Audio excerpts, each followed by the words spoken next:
Afternoon, everyone, and welcome up to the Setting Up UK DEG Standard Styles Conference Call hosted by Marianne Armitage. My name is Julie, and I'm your event manager. During the presentation, your lines remain on listen only.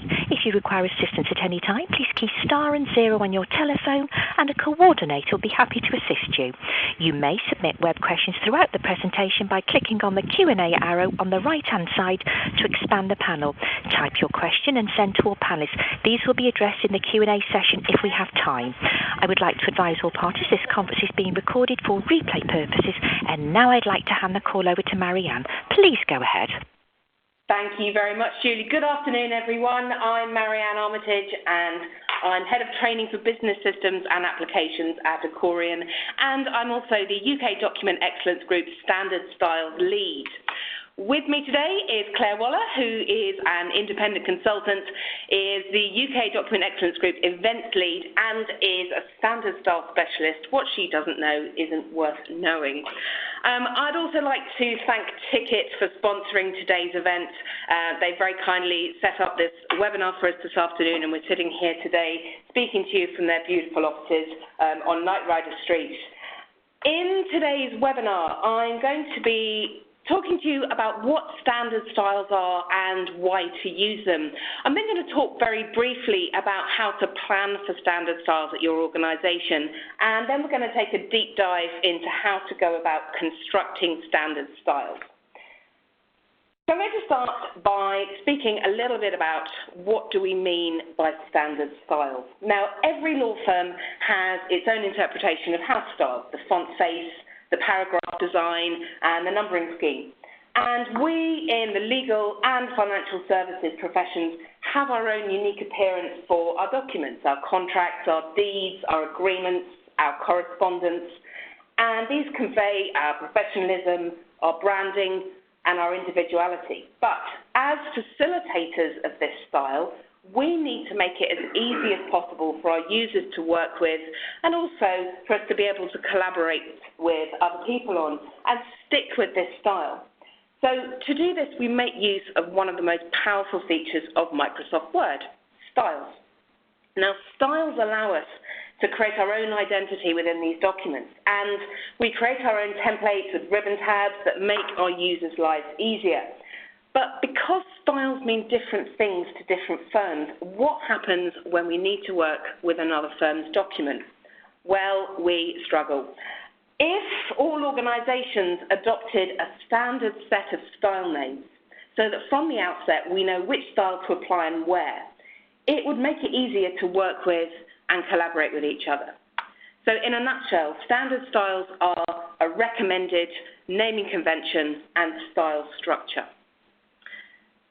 Now, if you're looking to implement standard styles at your organisation, the next few points might give you a few ideas and a few things that you can go to your stakeholders with, just to really sell the benefits of using standard styles. Or perhaps you've not really seen much about standard styles before and you just like to learn a little bit more. So I'm just going to very quickly run through just some of the key benefits of using standard styles. Now, first of all, standard styles have meaningful names. They're called things like level 1 heading, definition, schedule. They're things that everybody straight away can look at and know exactly what they're for. They're designed in such a way that there's no need to restart your numbering. Now, this not only saves editing time, but also prevents possible document corruption. And there's also separate headings and numbered paragraphs. Now, what this means is, again, depending on the content of the document that you're working on, you may want to have numbered headings, you may want to have numbered paragraphs, or you may want to have a mix of both. And the structure is created in such a way that it allows you to actually mix and match according to the document that you're working on. And today I'm going to be showing you how these are actually structured.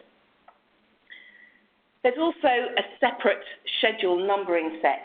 Now, by having separate schedule numbering, it allows you to not have to restart your numbering at the start of each new schedule. It also means that any numbers and headings in your schedules won't be included in your table of contents. And If you're an organisation and a firm that works with those really complex documents where you've got an entire agreement within a schedule with its own table of contents, this schedule structure allows you to actually cater for that.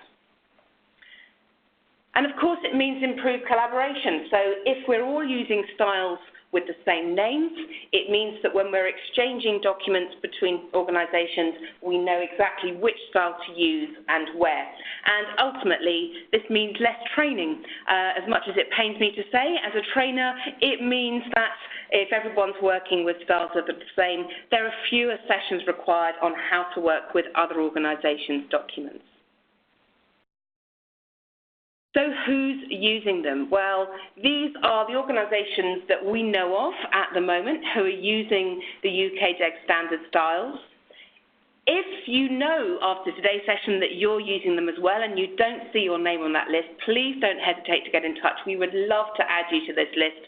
Or indeed, once you've attended today's session and you've implemented standard styles at your firm, perhaps you'd like to have your name up in lights alongside these other organisations as well. Now that's my end slide, so let's go back and let's start with how we actually go about.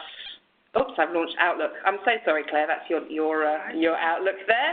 Let's just very quickly minimise that. Do apologise, everyone. And I'm going to start with this blank vanilla document. Now, I mentioned that I'm going to speak with you about planning for styles, and planning is absolutely key. When you're starting to put together your standard styles, speak with your stakeholders, speak with your users, your document production, and find out a little bit about what they actually want in their styles. And on the UK DEG website, that's where you're going to find lots of information about how to actually plan for these styles. I'm going to close your Outlook there, Claire. There we go. How to actually plan, including a full toolkit that you can use to put together your styles. I'm going to be showing you at the end a little bit more about how you can find out more about implementing these styles, but I cannot stress enough how important it is to sit down and plan for these styles before you actually start. Now, once you've got your styles all planned out, and by planning, by the way, I'm speaking about things like your fonts, what fonts are you using, your line spacing, paragraph spacing, the numbering style that you're going to be using, the numbering schemes that you're using, the styles you want after the styles before, all of those things which, as users, hopefully they don't tend to think about, but as people who implement these styles, we really want to make sure that we think of absolutely everything before we start. And so once you've planned for your styles, my first top tip is that you take yourself away somewhere very quiet because when you're sitting down and putting these styles together, it really does help to have somewhere to sit and concentrate where you're not going to get too many interruptions. And although we have just an hour for today's webinar, just to manage your expectations, it might take slightly longer than an hour to actually put these together. Now, I'm not talking weeks worth of work, but it's something that's going to take just a little bit of time. So make sure that you take yourself somewhere away nice and quiet with your planning document, with everything in place, with all your standard styles labelled out there so that you know where to actually start. And in fact, what I'm going to be showing you today is really just the styles. Now, I'm not here today to speak about working with document management systems, with template management systems, or anything like that. I'm just using standard vanilla Microsoft Word, using Word 2016 here today, but of course any version that you use, whether you're using an earlier version or indeed you've upgraded already to 2019, it is exactly the same whichever version that you're working with. So today is all about the styles themselves. So as you can see, I have a completely blank vanilla document. So if I take a look at my styles pane over here, this is what we are all used to seeing when we click into Word, all the standard vanilla styles. And by the end of this session, we're going to have a beautifully formatted UK DEG styles pane containing all the documents in order. beg your pardon, all the styles in order. I can't stress enough that standard styles are not about what they look like. This is all about you retaining your individuality as a firm, as an organisation, using the formatting, the fonts that you're used to using. This is just about the names. And so the formatting that I'm using today might not necessarily be what you're going to be using in your firm. That doesn't matter. The mechanics are really what it's all about. So I'm starting off with my vanilla document. And the first thing we want to do is set the defaults for our styles. Now, by setting the defaults, it means that we're able to really take some of the hard work out, so that when we go to create any new styles, they're just automatically going to adopt those attributes. So I'm going to go to my Manage Styles for this, and in fact, I'm already on Set Defaults already, but if you're not, then just click onto the Set Defaults tab at the end. Now, for your font, I'd recommend that you just choose the plus body option at the top. This means that if you're using themes, then that's something that's easily adaptable. I'm going to also choose, at this point, going to take my after spacing up to 12 points, and I'm also going to take my line spacing to at least 12 points. Remember, again, this isn't what you should do necessarily for your style. It's just what I'm doing today, just to demonstrate setting your defaults. So I've set my defaults, and I'm going to click on OK. And what I need to do next is start to really build the styles. Now, a couple of rules really before you start building styles. The first thing is make sure that all of your styles are based on normal, unless, of course, we specify otherwise. And I will be showing you today how to specify when some styles are based on others. But unless specified, base your styles on normal. And the next thing really to show you is to set up, or really to know where to set up. And I'm going to start by setting up my body text style. So body text is really going to be your style that you use for paragraphs with no formatting, no numbering, no nothing. It's all your standard regular text styles. And because we want to make it as easy as possible for our users, we want to make sure that we have multiple body text styles, which means that people are not putting direct formatting onto normal and therefore starting to play around with the underlying structure of the document. So the first thing is, of course, body text is actually, some of you may know this already, it's a standard Microsoft style. So we need to make sure that we unhide our style so that we can see it and start modifying it. So to unhide your style, I've clicked on Manage Styles, and I'm going to go to Recommend here at the top, and I'm going to switch it to alphabetical just to make my life a little easier here today, and of course your life, so you're not watching me scroll too much. And if I just go up to the top just very quickly, I've got my body text styles. And there's actually three standard Microsoft styles. And I want to use body text 2, and body text 3. And I want to make sure that I'm showing them. So I'm going to click on Show. So these should now show up in my list, which they do. But I want a couple more. I also want a body text 1, I want body text 4, and I want body text 5. So at this point, we can just modify these styles. And you do that just in the usual way. Just click into your styles pane, just click on to modify, and do the usual thing. I'm going to go into paragraph, and I'm just, because this was already set, so I'm going to change any after spacing, anything else that I want to set. And that's fine, that's all I want for this one. I'm just going to do one more just to show you. So I'm going to go in, and so I'm going to create body text 1. And again, remember, I'm basing it on normal. I've got my style for the following paragraph. And again, during the planning stage, this is something that you're going to need to think about. What style do you want to come after a previous one? In other words, which style is applied automatically when you hit your return key? This is something that you will need to keep chopping into as you go along, because obviously the style that you want next may not have been created yet. So I'm going to leave it as body text 1 at the moment, and I'm going to, again, choose my font and paragraph. Let's go for paragraph. So here it's picked up my defaults. and I'm okay with that, but I do want an indent on there. And the indent that I'm using, remember, this isn't about what I'm necessarily doing for formatting. This is just about your style. So I'm going to put 1.25 centimetres as my left indent on that. Now, of course, if we had more time, I'd go through and I'd create lots of other styles just to show you. But in true Blue Peter fashion, I have one that I've created earlier. So I've created my new style. So I've now got body text. I've got body text 1, 2, 3, 4, and 5. And they're in a very, very strange order at the moment. Don't worry too much about the order. Now, when you're setting up these styles, you're going to find that they're going to just be listed in alphabetical order or in some other order.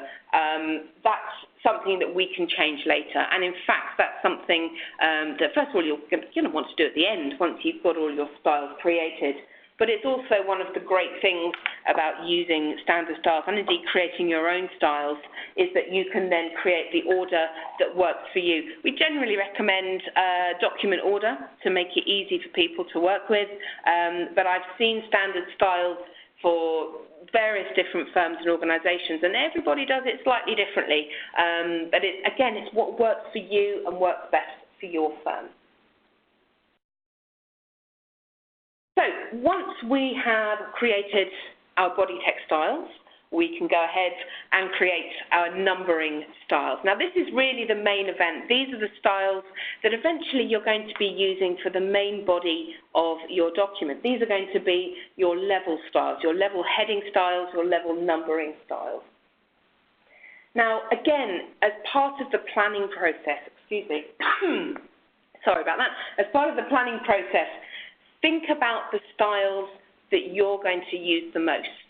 Think about, for example, how your documents are constructed. And you might want to have a chat, again, with other people, with document production, with your training team, with your professional support lawyers, with anybody really who's going to be able to advise you on this as to which style of numbering they use the most. Now, what I mean by that is clause headings, for example. Now, that's a pretty obvious one that everyone's going to have at level 1. But what about level 2? Is level 2 going to be a heading, or is it going to be a numbered paragraph? What about level 3? Is that going to be a heading or a numbered paragraph? In other words, when you're setting up these styles, you don't necessarily have to do all the level heading styles and then all the level number styles. You really just use the ones that you're going to use the most. So again, I'm going to be using a mix today of level heading and level number styles. And I'm going to start by creating a new style. So you can see I'm on normal, which makes it easier for me because, of course, it means I don't have to change what the style is based on. And I'm going to create my first style here, and I'm going to call it level 1 heading. And, of course, that is in line with the UK Document Excellence Group Standard Styles Naming Convention. I could, of course, set my style for the following paragraph, but that's one I'm going to have to come back to later because I want to follow it with level 2 heading, which I haven't created yet. At this point, I can also apply any other formatting just on a very simple level. And what I mean by that is, do you want that text to be bold, for example? But don't at this point set any numbering or any paragraph or any indents, that sort of thing, because that's all set as part of the numbering scheme itself. So I'm going to keep it really simple. Now, if you wanted to put more font attributes on there, for example, you could go down to fonts, and that's where you've got things like all caps and small caps and all those other things that you might want to apply as part of your brand. But I'm going to keep it super simple today. Level 1 heading, click on OK. So I'm going to create another one. I'm going to create level 2 heading. So I'm going to go back and call this level 2 heading. Again, basing it on normal. Start the following paragraph. Well, I can come back to that later. And again, I'm going to make that bold. Now, because we have such a short amount of time today, I'm not going to go into too much detail about all these other options down here at the bottom. We can talk about things like the styles gallery and templates, adding the styles to the template. The only thing that I always recommend is don't tick automatically update because that's really going to cause you so many problems down the line, and of course cause your users problems down the line as well. But of course, if you are interested in knowing about all these options, full details are available in the UK Document Excellence Group Standard Styles framework, which is available on our website. So I'm going to just create one more. I'm going to create a level 3, but this time I'm going to create a level 3 number, really just to show you that you can mix and match your styles between headings and numbers. This is again about your firm, about your organisation, your brand, and what people want to do here. So again, I can come down here. Again, I might want to change that at a later date. I don't want any bold formatting on this, so I'm going to click on OK. Now, rather than making you watch me create the next 9 styles, again, I have one that I've created earlier, and this is really exactly what I was just doing there. I've created the 9 styles, as you can see. I've got level 1 right the way through to level 9. So your next stage is to turn this into a list style. Now, there's various different ways of doing this, and you could actually set it up as a multi-level list. And there's kind of pros and cons for both. And if we had a 4-hour session, perhaps we could start an interesting debate on which one to actually use. However, the mechanics are the same. I'm going to create a list style today. And by creating a list style, it really just think of it as a multi-level list inside a container. You're naming that list, that multi-level list. So if you want to come back to it later, then you can. If you have documents where you need to restart the numbering at a number other than 1, then maybe multi-level, maybe list styles are not going to be for you. But pros and cons for both. However, for the purposes of today's webinar, the mechanics are exactly the same. So I'm just going to show you by creating a list style. So I'm going to come up here to my outline numbering, and I'm going to go right down to the bottom to define new list style. Now I'm going to give it a name, and of course a very logical name, as per the UK DEG Standard Styles Naming Convention, of course, main numbering. And this really just makes it so easy for everybody to actually identify. Now I'm coming down here to the Format button, and I'm going to set up my numbering scheme. So I'm going to click onto Numbering, and let's just give ourselves a few extra options there. And I'm sure you've seen this box before, but this is really where standard styles start to come into their own, because what we're going to do next is take the styles that we've just created, those level 1 heading, level 3 number styles, and we're going to link them up to this multi-level list. And it's really straightforward, but remember, take your time and keep referring to your planning list. So the first thing we want to do, we're going to set up level 1. So level 1, of course, selected at the top, and we're going to link it with our level 1 heading style. So that's nice and simple to do. Now you may, again, according to your organisation's house style, you may want to change the style of numbering. Do you want a bracket? Do you want a dot? I'm using a dot today just for the sake of argument. However, it's entirely up to you what you use. Another top tip here, don't click on font at this point. If you want a bold number, it will take that bold number from the original style that you created. This could cause you a few problems when you start to go into your alternative styles. So just as a tip, don't set that at this point. You don't need to. But what I do need to do is set my alignments, and again, I want it to be aligned at 0. My text indent, I'm going to make it, again, 1.25, so this is matching up with my, my body text. Get rid of that, there we go. And I also want to set this for all levels. Now, this is a really great little shortcut because it allows you to actually automatically set the increments for all of your styles. It's going to work perfectly for this. When I do my schedule styles in a minute, it's not, but it works really well for your main numbering styles.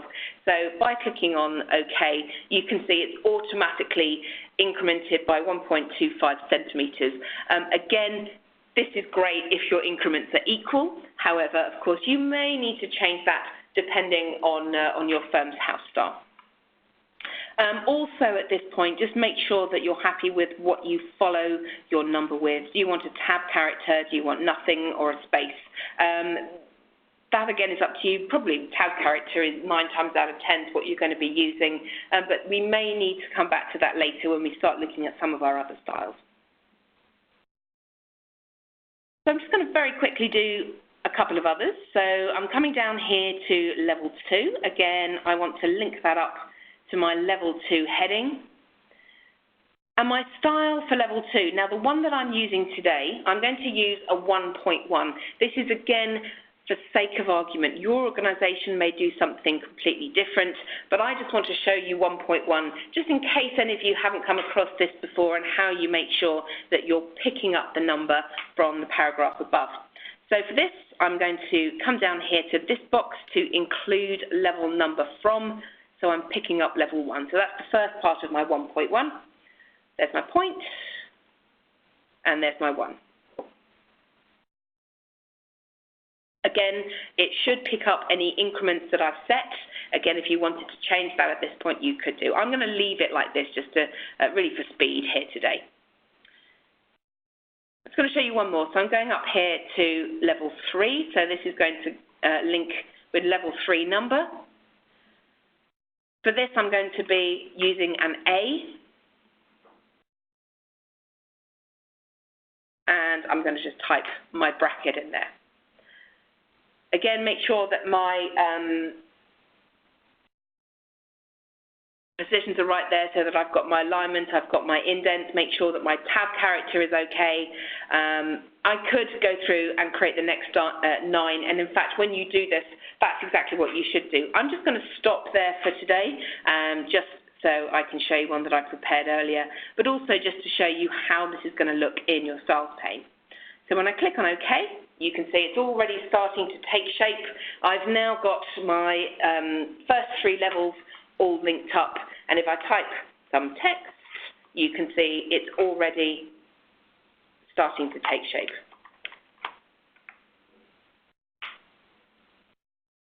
So, this is what it looks like when you've created all of your styles, so your main numbering styles, and I've just typed in the text there just to demonstrate what it's going to look like. So once you've created the main numbering, the next step is to create your alternatives. Now, what I mean by the alternatives, remember back at the start of the session when I spoke about having a mix of headings and numbering or numbered styles. Alternatives really give you that flexibility so that if your document requires you to create styles with create paragraphs with a heading that's bold, then that's great. You can use one of the heading styles. But if then the following paragraph or maybe halfway down the document, instead of having a headed paragraph, you just want a numbered paragraph, the styles are set up in such a way that you can use the number version or the alternative version, and it will follow on from the style or the number that you've used before. And this is ridiculously easy. So what I'm going to do is, again, come down here onto normal. And these are really just regular styles, no list style involved in this. All you have to do here is create a new style. This is going to be my first alternative, and it's going to be level 1 number. And this is where you break the rules. This is where you base it on a different style, because I'm going to base level 1 number on level 1 heading. And this is what makes that numbering follow on incrementally from what was there before. But I don't want bold on it, so I'm going to take bold off. Again, I could set my style for a following paragraph, but that's something, again, I can come back to later. I'm going to do a couple more, so I'm going to create a level 2. And I'm going to base this on my level 2 heading, and again, just take off bold.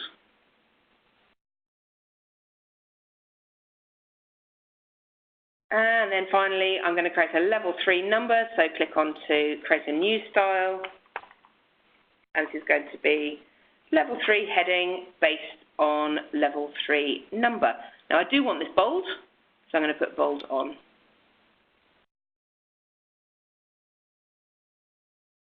My numbering is really not playing ball with me today, but I do have one that I prepared earlier. So if I show you this on the one that I've already created, and as you can see, we have a mix there of heading styles and numbered styles, and they follow incrementally on from each other. So there's no list style involved, there's no container involved in those styles. They are just regular styles.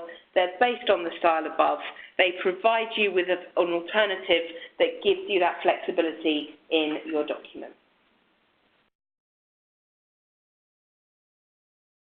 So at this point, you could create anything else really in your document that you might need. You might like to go about creating your parties, your recitals, you might want to put your definitions in there.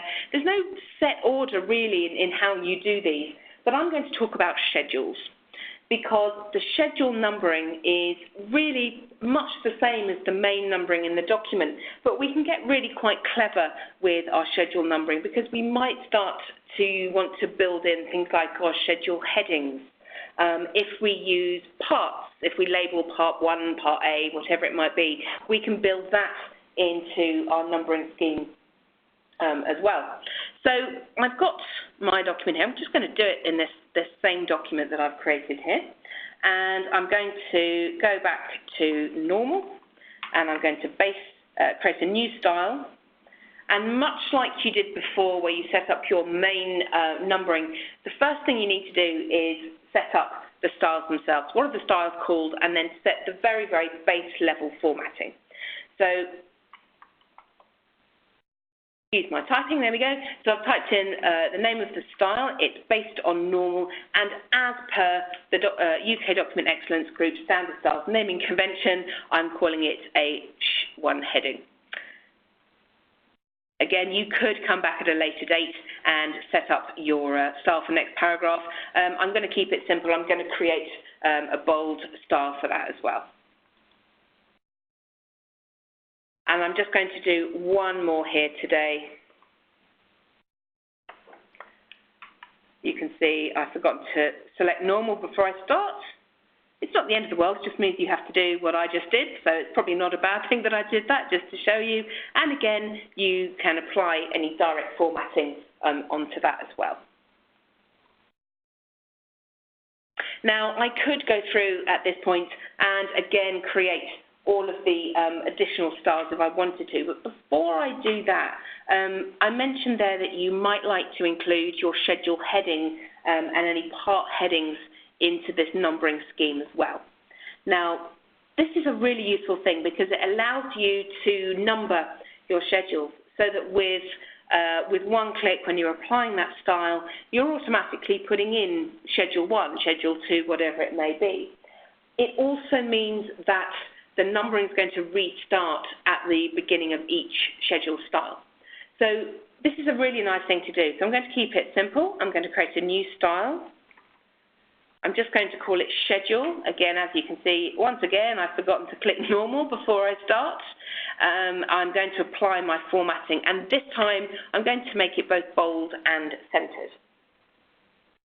Now, again, remember, the formatting that I'm using today isn't necessarily what you're going to be using. It's just to demonstrate what's possible.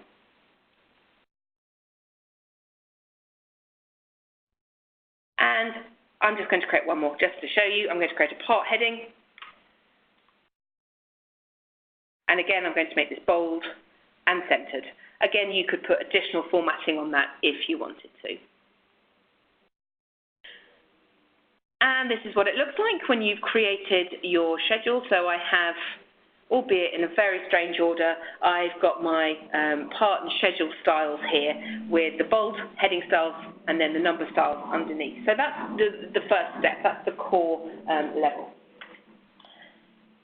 So now I can start to create a list style or a multi-level list to put these styles into and start to link them all together. Now, this is where it's really important that you're in a quiet room, because if any of you have ever had to do this, this is where you need total peace and quiet and no interruptions, because you really have to have your thinking hat on for this one. And you'll see why in a minute, and probably today I will probably go wrong. So we need to create a new list style. So I'm coming up here just as I did before to my multi-level list button, and I'm going to create a new list style. And I'm going to call it Schedule Numbering.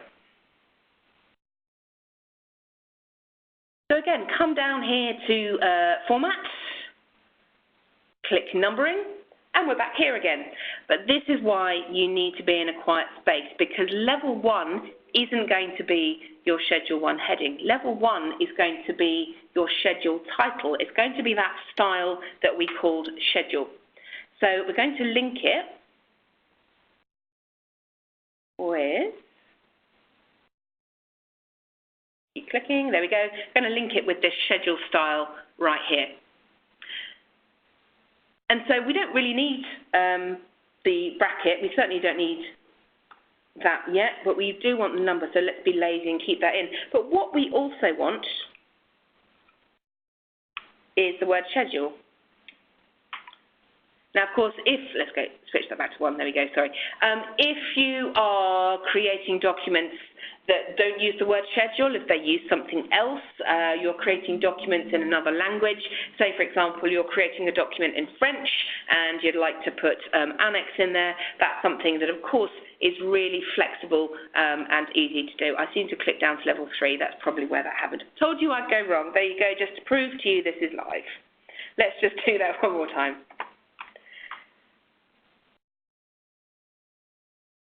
So let's just do level 2. Level 2, I'm going to link with my part heading. So again, come over here to the side and come down to my styles, just pick up parts, type in any automatic text and include what I want after it. Now, you may remember before we were speaking about setting things like your alignment and so on. So let's just take a look at the alignment that I've got here for my schedule style. I don't want an alignment on there, but also what I don't want is a tab character after it, because remember, at the base level, we set this up as a centered style. And if you set a tab character, it's going to knock it off center. So let's just go for nothing for that one. And let's just do the same. Let's just take that back to 0. Oops, sorry. And let's just set that to nothing as well. Right. Thinking caps on, there's the one that I got wrong earlier. This is where you really have to think, because I'm linking level 3 of my multi-level list with Schedule 1 heading. So at this point, again, I can choose the numbering style that I want. I can set my indents, and I'm going to make them the same as my main numbering. But of course, things like set for all levels isn't going to work here because we've already got level 1 and 2 are slightly different. But everything else is the same. That's fine. That's what I want. So I can do the same for, let's put a dot after that. Let's go do the same for my schedule 2. So I'm going to link that to schedule 2 heading. Going to set my numbering scheme, and again, just like I did before, this is the house style that I've chosen today. I can pick up the previous level. Again, put your thinking cap on because we're picking up from level 3, not level 1. I'm sure you all knew that. And again, just make sure that your indents are as you want them to be.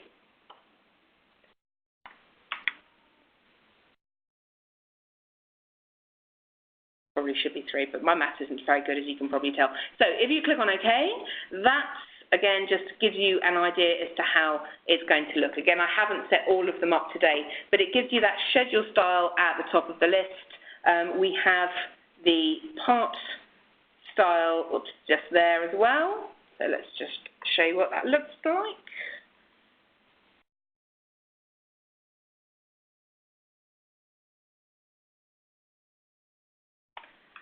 And of course, our numbering as well.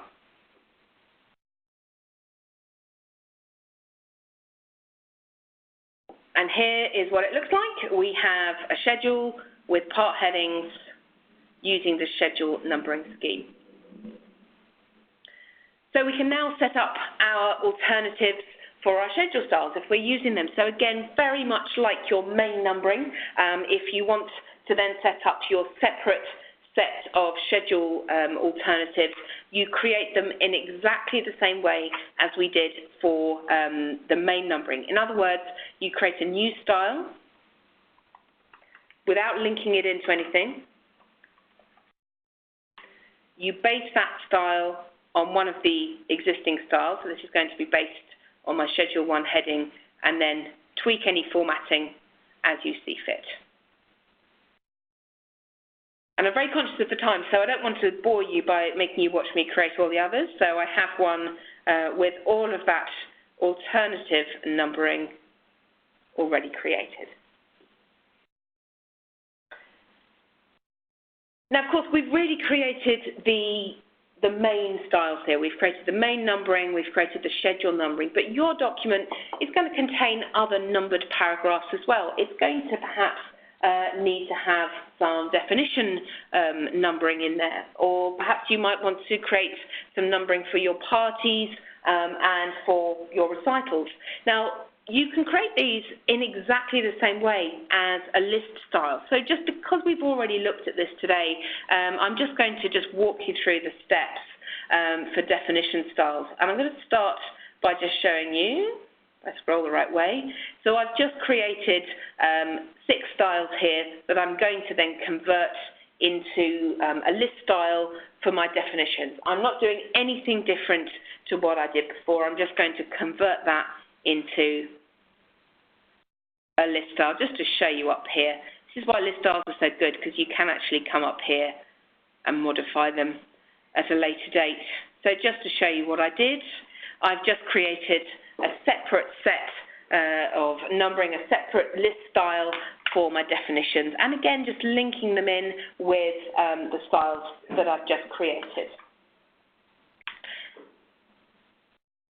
And you can do the same as well for any other number styles. So again, I've got one here where I've done much the same thing for my parties. I've actually gone straight in, rather than showing you the 2 steps, I've actually just created them straight away now, just because I think by now, hopefully, you've got the idea there. But this then shows you that you can really create those multi-level lists, those list styles out of absolutely anything in your document. And it makes it really, really easy for your users to work with, and of course for you as facilitators, as document production specialists, as trainers, as professional support lawyers, whatever your jobs are, it makes it much easier for you to actually go ahead and implement these. Now at this point, once you've created all those numbering styles, you might like to really just think about the last few set of just ad hoc styles that you might want to use. Now, what I mean by ad hoc styles are things like, do you want a style for your cover page? Do you want a style for your appendix heading, your execution page title?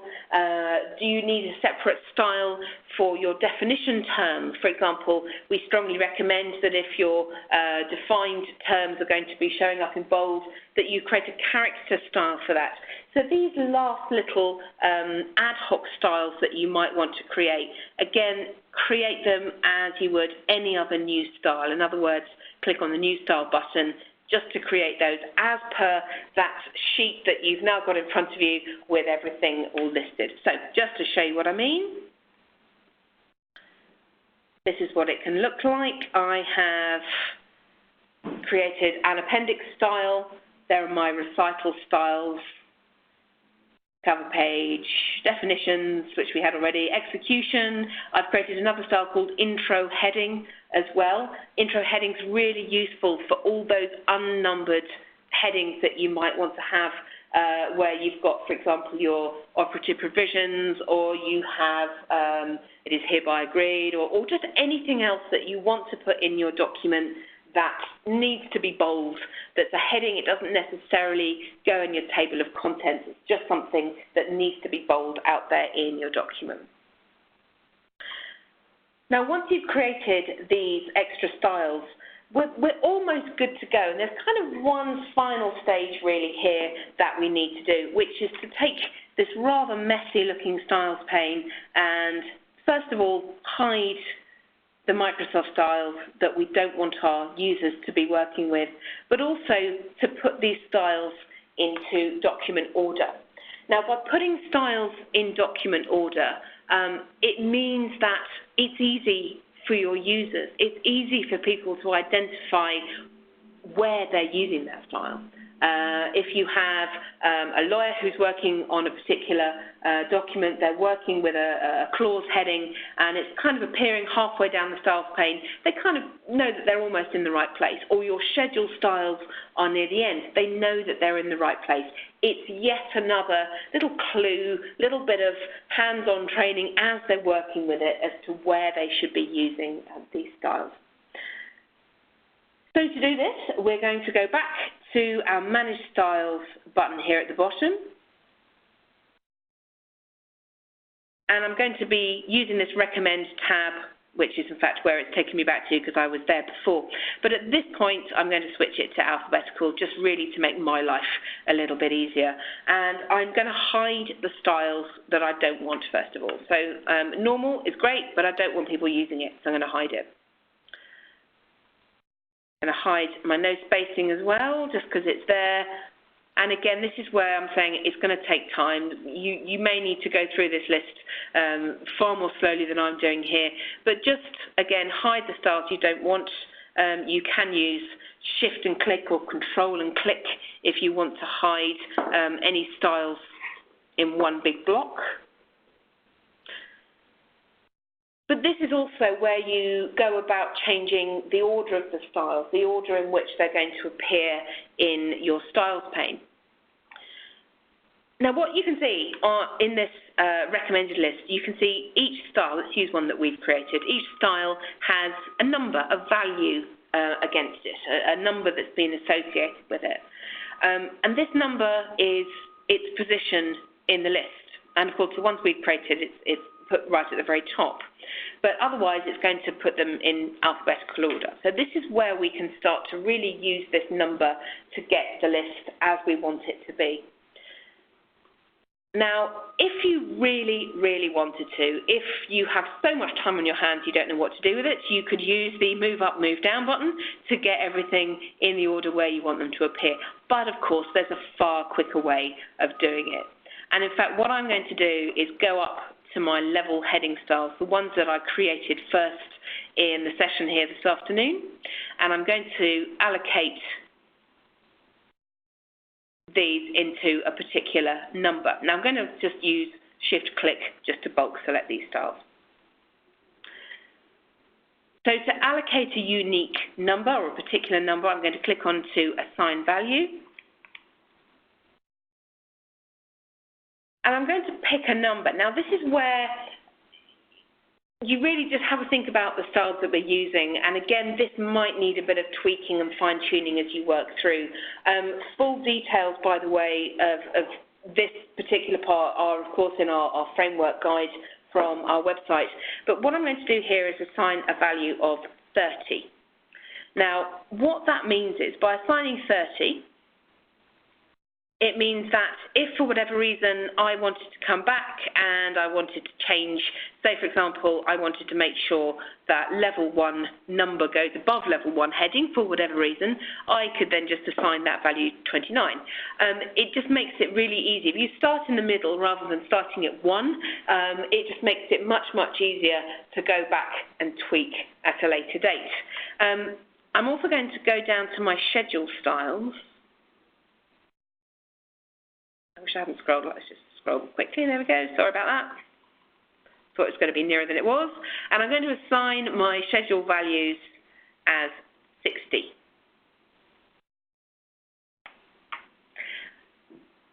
Now, again, I'm using the number 60 here. A very wise woman who's sitting here to my left once advised me when I first set up standard or helped set up standard styles in my previous organisation to use increments of 10 because it really gives you that flexibility to go back and make things, for example, I can change the value of my schedule style here, which I didn't actually include in the list, but I can set that at 59. So if I wanted to then assign the value of 59, I know it's going to go directly above the values that I've set at 60. So again, it just gives me that flexibility to tweak my order. And like I said, when you click on OK, it's something you're going to want to come back to. It's something you're going to be chopping and changing and tweaking as you go along, because you're bound to notice something that shouldn't be there or something that's not quite in the right order. And that's absolutely fine. These things are going to take time. And this is what it looks like. This is then a set of the styles in the document order with my cover styles at the top, my parties, left a couple in there. I've got my definitions. It's left some of the Microsoft styles in there. That's really helpful today. But just to show you what it looks like in a final document, hopefully this should be a little bit, there we go. I have a beautifully formatted document using the UK Document Excellence Group standard styles, just to give you an idea as to what it's going to look like. So I've got my cover page styles here. I've got my document title. I put a very simple table of contents in there, and then straight in I've got my numbering styles that I'm going to be using for the main body of the document. So there you go. We've got a few minutes left actually, so we may have time for just maybe a couple of questions. So Julie, back to you. Right, no problem. If anybody'd like to ask an audio question, it's star then 1 on your telephone. We do have a few questions on the WebEx. Claire Burke did try and ask a question, but I explained to her on the chat that you had a tight schedule, so I didn't want to interrupt you. Okay. The one question is, why is the line spacing before and after a paragraph not equal like it used to be?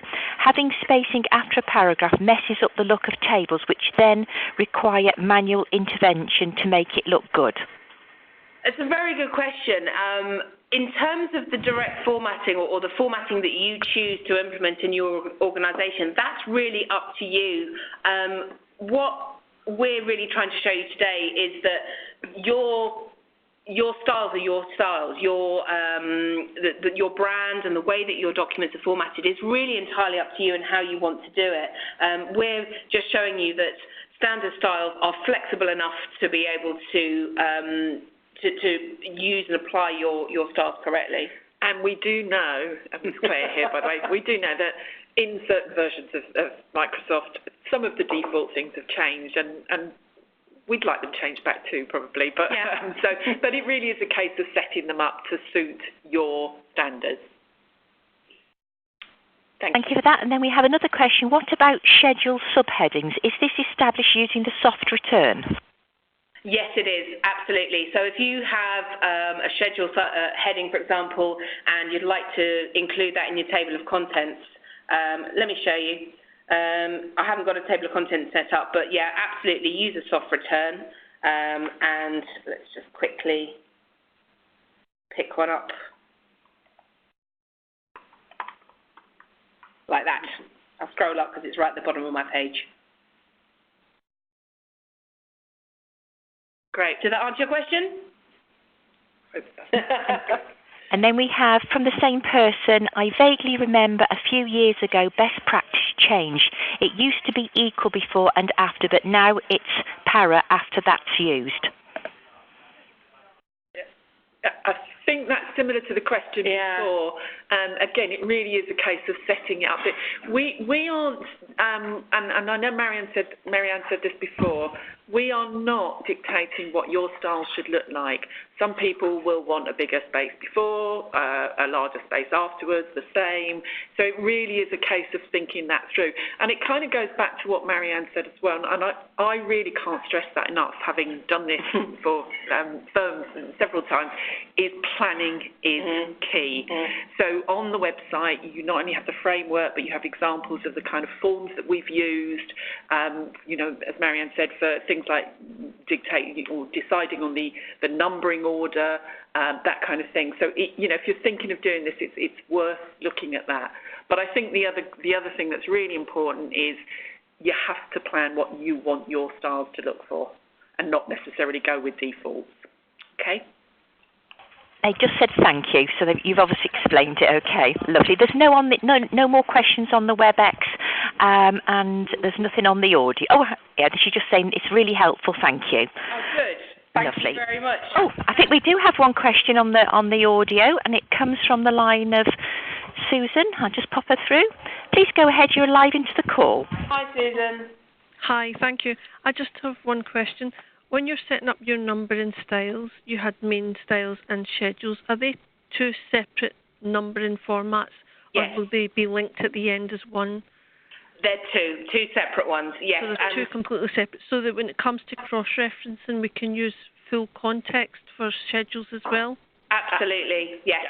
Right, okay, that was just my query, because we've had ours set up, and they've set them up as one numbering format, which means now that when we cross-reference our schedules, we have to do like two or three different cross-reference for each number. If it's so, usually two separate. Brilliant, Susan. I feel your pain. If you choose to adopt the UK DEG standard styles, hopefully that will take all that pain away. Yeah. Okay. Lovely. Thank you very much. Thank you. We do have one more question on the WebEx, and it says, would you recommend having one table of contents or one for clauses, another for schedules and another for appendices? This, again, is really dependent on your house style. It's what your firm wants. I mean, I've seen various examples of house style where there's a mix of both. It really depends whether you want to have one big block including absolutely everything, or whether you want to have sort of an LMA style where you're breaking everything down into separate clauses, schedules, appendices, execution. Again, it's not really for us to dictate. No, but I think just to add to that, and without, I know we're talking about standard styles today, but that's something that I think is quite effective with that is maybe to use the table of contents building blocks to set up something that includes everything, something that just includes the schedule, something that includes the appendices or the main sections or whatever you want it to do, so that you can mix and match as well if you need to. And that's one of the ways around that question if you don't want an all or nothing approach. Thank you for that. Thank you. I don't think there are any more. We've got somebody saying, vaguely remember a document from UK DEG inviting people to add themselves to a list of experts to contact when working on documents from different firms. Does this still exist? I.e., if we had a problem with the document form, LLP, we had a person to call. Is that firm? Yes, we are working on putting that list together at the moment. Obviously, one of the keys is to get people to kind of sign up to it. So if anybody, and just for anybody that doesn't know, the idea there is that maybe somebody in document production or in training could be a key person for another firm to approach if they were having problems with that firm's documents. So if you'd really like to I think you can all still see the screen. Marianne's got our email address, the LinkedIn. If you're interested in perhaps following that up, please give us a shout on the email. And whoever asked that question, yes, if you want to email through, and obviously we can come back to you on that. That's great. Thank you. I think that's it now. No more questions on either platform. Brilliant. Thank you so much, Julie. In that case, just to reiterate what Claire just mentioned, if you'd like to know more about adopting standard styles at your organisation, you can visit ukdeg.co.uk/styles, where you'll find really everything you could possibly want. There's a toolkit on there that you can download which goes through everything that I've been showing you on today's webinar. You'll also find on there just a list of the standard styles that are available. There's lots of hints and tips and useful information that you can get about standard styles. There's some examples of how they're used in other firms as well, who's using them and the benefits of using them. So if this is something you're interested in, then you can visit our website. You can email us directly, ukdeg@yahoo.co.uk. You can also visit our LinkedIn page as well. Just search for UK Document Excellence Group, where you'll find really lots of hints and tips, not just about standard styles, which of course we're deeply passionate about here today, but about anything just in terms of document excellence and working with Word or even Excel or PowerPoint or whatever else it may be. I'd just like to thank Ticket again for very, very kindly arranging for today's webinar, for hosting us in their offices here today. Thanks especially to Julie Jones, who's sitting there at the other end fielding all the calls. Julie, you've been a star. Thank you so much. It's a pleasure. Thank you. And also just like to thank Claire Waller, who sat here beside me, and thank you all as well very much indeed for taking the time out today to join us to learn more about standard styles. Don't forget, we have various UK DEG events coming up throughout the year. The Document Excellence Day is the 7th of October, is that right, Claire? Second, beg your pardon. 2nd of, can't read my writing. 2nd of October this year, various networking events happening, not just in London, but we have various events happening around the country as well. Check out the UK DEG website for full details of what's happening. So thank you all so much. We look forward to adding your names to the slide of firms who've adopted the UK DEG standard styles, and look forward to chatting with you about your journeys to implementing them, and hopefully hear from you all very much soon. So thank you very much indeed. Thank you. Thank you, Marianne. So everyone, that concludes your conference call for today. You may now disconnect. Thank you for joining. Have a great afternoon. Bye.